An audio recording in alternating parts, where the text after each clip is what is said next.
expoente de um som que fez centenas de milhões mexerem o esqueleto ao ritmo de cadências tropicais. Hoje vamos falar de um homem que cativou multidões de fãs em todos os palcos em que subiu para cantar, desde o seu tempo. No Palladium, no Yankee Stadium, no Madison Square Garden, em boates em Sabana Grande e Chacaito, em cabanas, nas savanas e até em terras japonesas. A salsa é um gênero que marcou muitas gerações.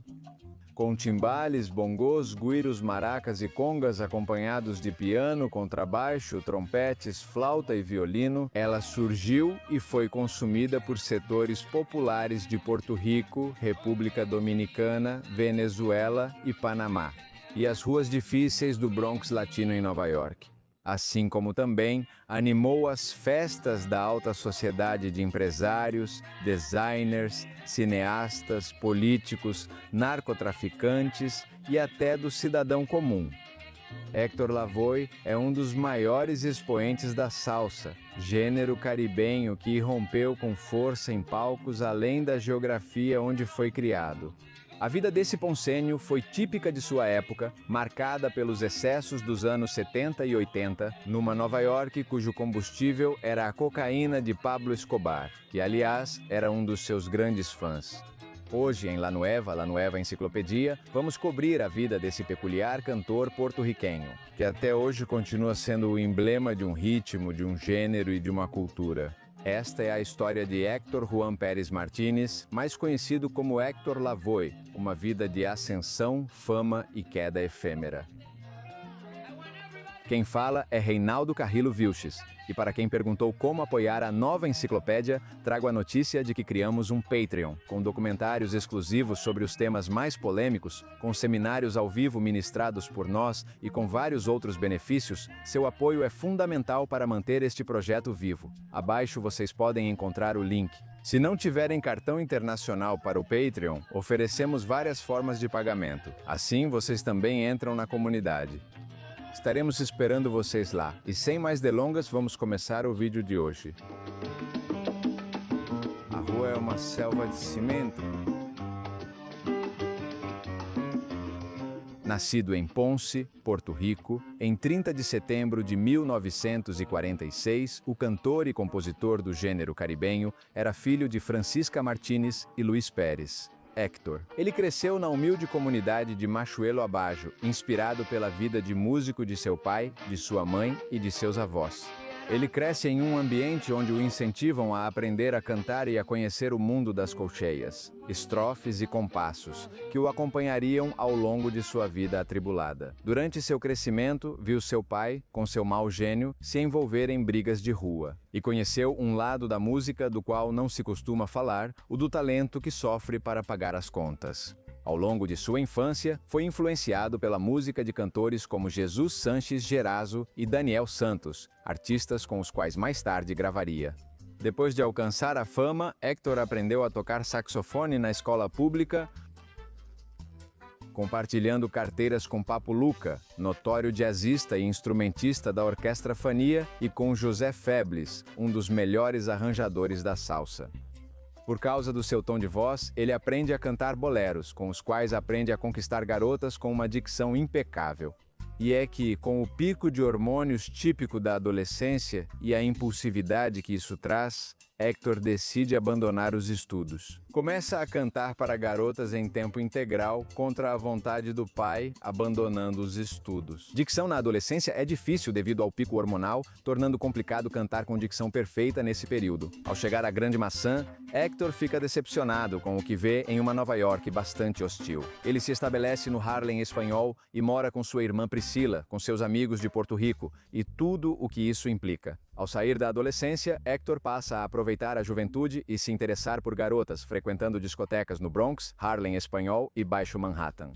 É por esses lados que ele faz amizade com Russell Cohen, do grupo chamado The New Yorkers, com quem gravaria o álbum Está de Bala.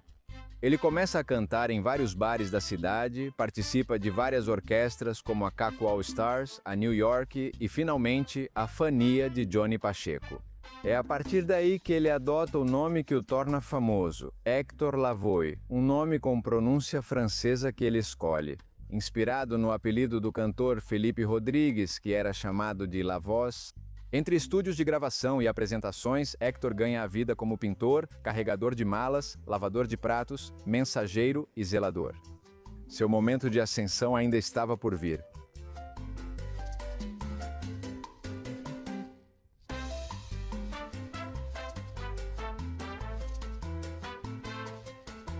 A voz e o estilo de Lavoe se destacavam cada vez mais na cena musical de Nova York. No final de 1966, ele conhece o famoso Willie Colon, quando este já tinha sua própria orquestra, enquanto Lavoe era o vocalista dos The New Yorkers.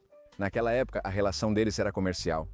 Em 1967, Johnny Pacheco oferece a Willie Colon a oportunidade de gravar um disco com a Fania Records e pede que ele troque de cantor. Pacheco e Colon oferecem o trabalho a Lavoe, mas ele recusa na primeira vez, argumentando que o som da Fania, abre aspas, era fraco, muito fraco, fecha aspas. E como não tinham oferecido para ele entrar na orquestra, mas apenas gravar um disco, ele deixou passar. No entanto, depois ele aceitaria a oferta inicial. O primeiro disco que Héctor Lavoe grava com a orquestra de Willie Colon se chama El Malo, em 1967. Um LP de 30 minutos onde há estilos de mambo, jazz, bugalú, guaguancó, chinalim, mozancó e som montuno. No ano seguinte sairia The Hustler, outro disco de 36 minutos no qual Lavoe estreia como compositor com temas como Quelio e Montero. Em 1968, Héctor tem seu primeiro filho, chamado José Alberto Pérez, com uma mulher chamada Carmen Castro.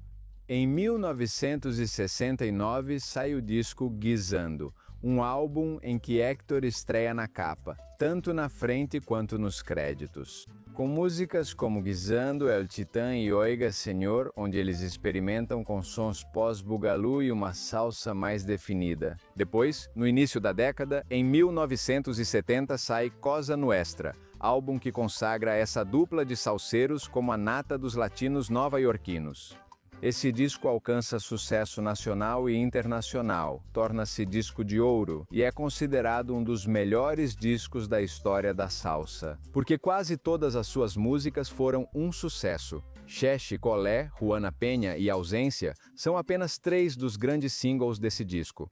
Quase sem perceber, em poucos anos, sua carreira musical como membro de ouro da Orquestra Fania estava alcançando um sucesso internacional que antes, para ele, era apenas um pensamento ilusório. Ao se colocar, pouco tempo depois de ter tido um filho com Carmen Castro, Héctor Lavoe decide se casar com uma de suas fãs, a quem ele havia engravidado alguns meses antes, chamada Nilda Roman, apelidada de Pucci, que seria sua esposa, com quem viveria um relacionamento conturbado. Baseado em maus tratos físicos, psicológicos e emocionais, além do abuso de entorpecentes e infidelidades de ambos os lados. Em um vai e vem de romances que o acompanharam ao longo de sua carreira. Em Pucci e Héctor concebem Héctor Júnior, o único filho do casal, que mais tarde morreria devido a um ferimento de arma de fogo auto-infligido enquanto manuseava inadequadamente uma pistola. Pucci acompanhou Lavoe por toda a sua vida, continuando com sua carreira musical, que estava decolando. Em 1971, lançaram La Gran Fuga e Assalto Navideño. Depois, em 1972, saiu El Juício, com o clássico da música. E também desse disco. Destacam-se músicas como Timbaleiro e Piranha, que demonstraram a capacidade criativa de Willie Colon de absorver influências afro-caribenhas como o samba, a bomba, boleros e rumba em um único disco. Aquele 1971 de estrelato e fama seria o ano em que Héctor Lavoe começaria a desenvolver um hábito acentuado de uso de cocaína que o fazia chegar atrasado aos shows. Ter desentendimentos com Willie Colon e com os músicos, além de prejudicar sua capacidade para o canto. Por esse motivo, ele se interna, sem sucesso, repetidas vezes em vários centros de reabilitação. Em agosto de 1971, a Fania Records consegue alcançar um nível de vendas sem precedentes. Depois, em 1973, é lançado o disco chamado Lo Mato, com seu tema principal, Cali Luna, Cali Sol, onde Colon destaca os problemas sociais. Nova York, repleta de violência. De 73 a 75, o ritmo de trabalho diminui, em parte pelo desejo de Willie Colon de produzir e ser solista e em parte pelos problemas de Lavoe. Juntos, só lançariam mais 3 discos, no entanto, isso marcaria uma nova fase para Hector Lavoe.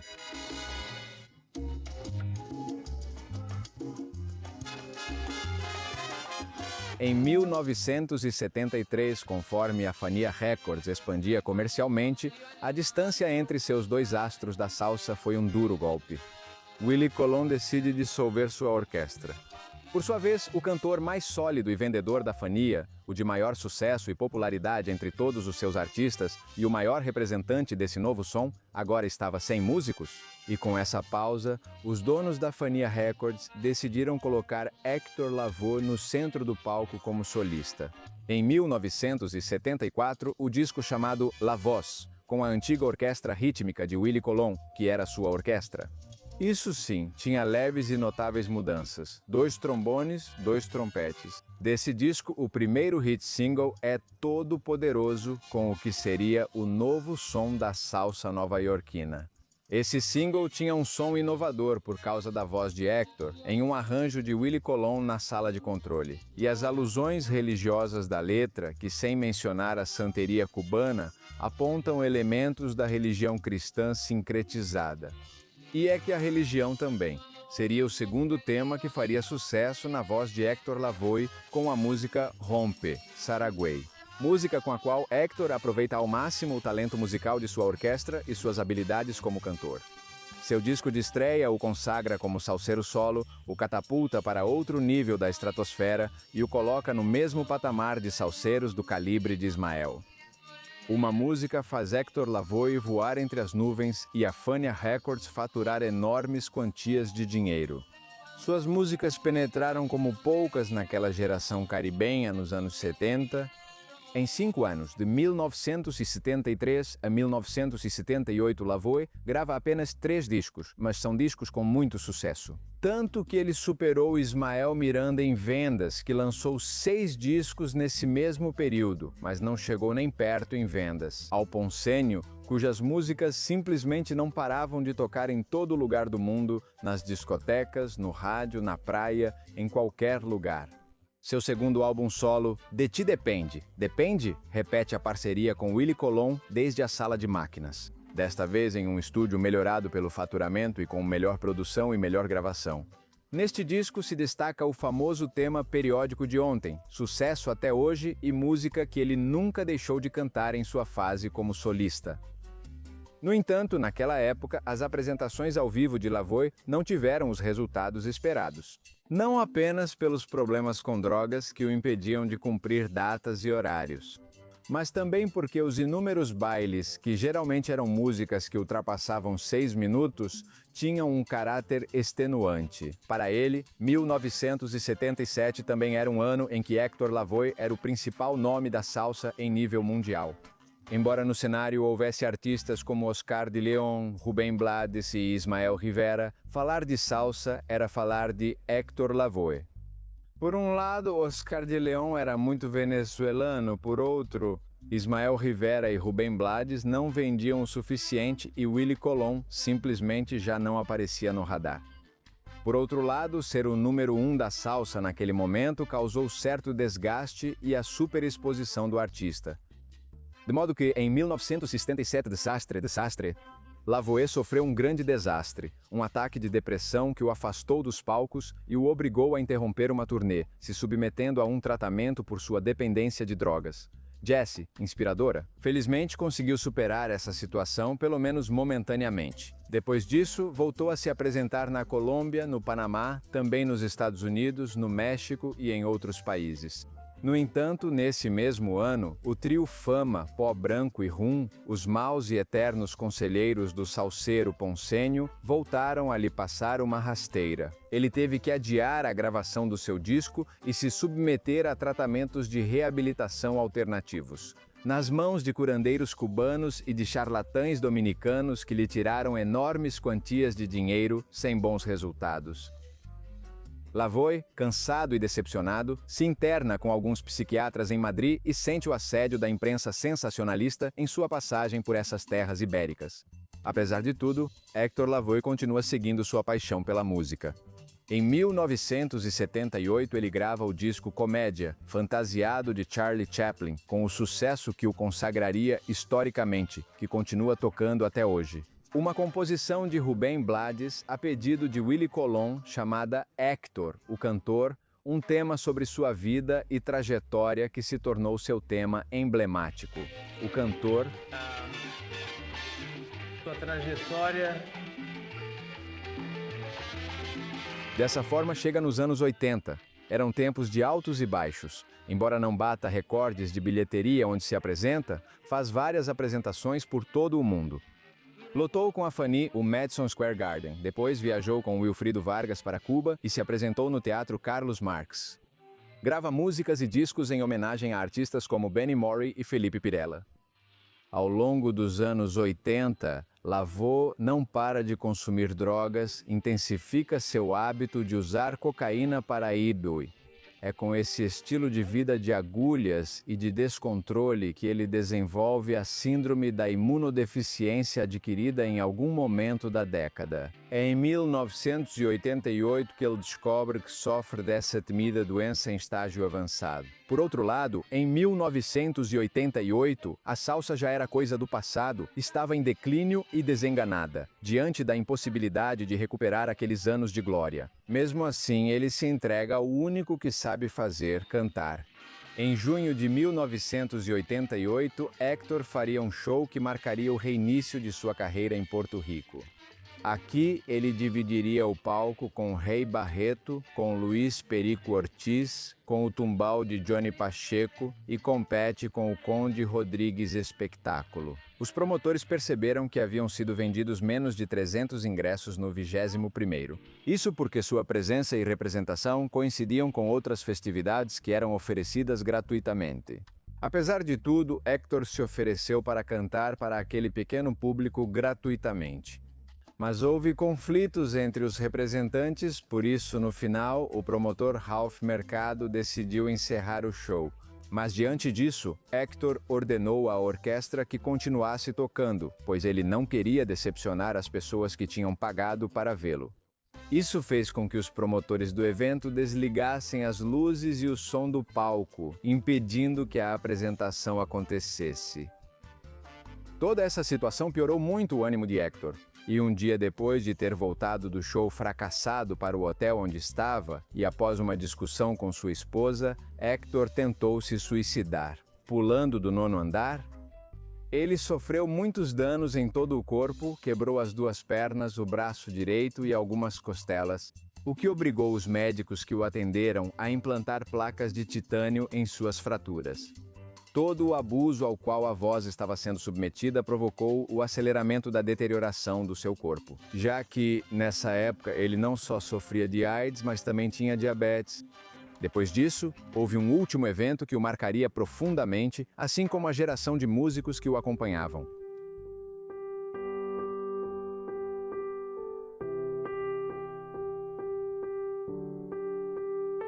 Para o dia 2 de setembro de 1990, a Fania All Stars se apresentou junto com outros grupos em Nova Jersey na 15ª edição do Festival de Salsa, organizado por Ralph Mercado. Para esse evento, Lavoie foi anunciado como um dos integrantes da Fania All Stars que seria homenageado em vida naquela noite. O que não só despertou a curiosidade do público, mas também gerou uma grande controvérsia nos bastidores. Porque Willie Colón, que deveria participar naquela noite, se retirou do show em atitude de protesto, criticando duramente a decisão de incluir Héctor. Lavoie, que estava profundamente doente e que nem sequer conseguia lidar com a própria vida, parecia-lhe irresponsável. No entanto, o próprio Lavoie concordou.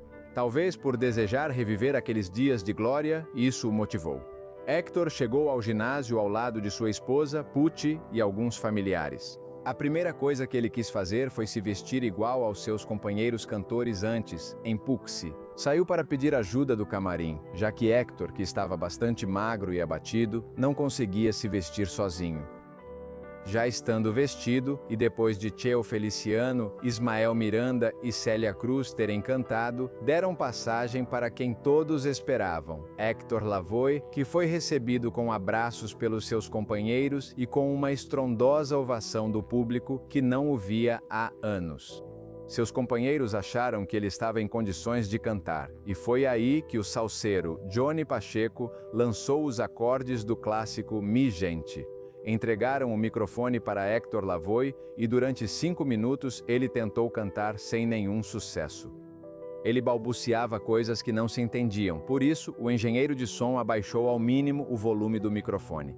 Os outros cantores da Fania que estavam no palco, com exceção de Ismael Quintana, que desceu do palco por não aguentar ver aquela cena. Ao ver seu companheiro e amigo, eles também começaram a cantar a música, mais com a intenção de apoiar seu companheiro do que de continuar com algo que havia se tornado uma cena dramática. O evento terminou com uma versão apressada de Ponte Duro. Quando o show acabou, Pacheco jogou o microfone no chão e começou a chorar de costas para o público e de frente para sua orquestra. Cheo Feliciano também chorava e tentava disfarçar com um sorriso. Ray Barreto se inclinou sobre seus congas, enquanto Roberto Roena ficou paralisado ao lado dos seus. Héctor Zarzuela deixou o trompete de lado e cobriu o rosto com um lenço. Pucci acalmava Héctor. Nos bastidores, por não ter conseguido cantar, a mídia classificou essa apresentação como a noite em que Lavoe cantou em silêncio. Héctor Lavoe sofreu, em 1991, um derrame cerebral que tirou a mobilidade da mente e do corpo. Ele não podia cantar nem falar. Ele acabaria sozinho, sem amigos nem dinheiro, recebendo tratamento médico em um hospital de Nova York.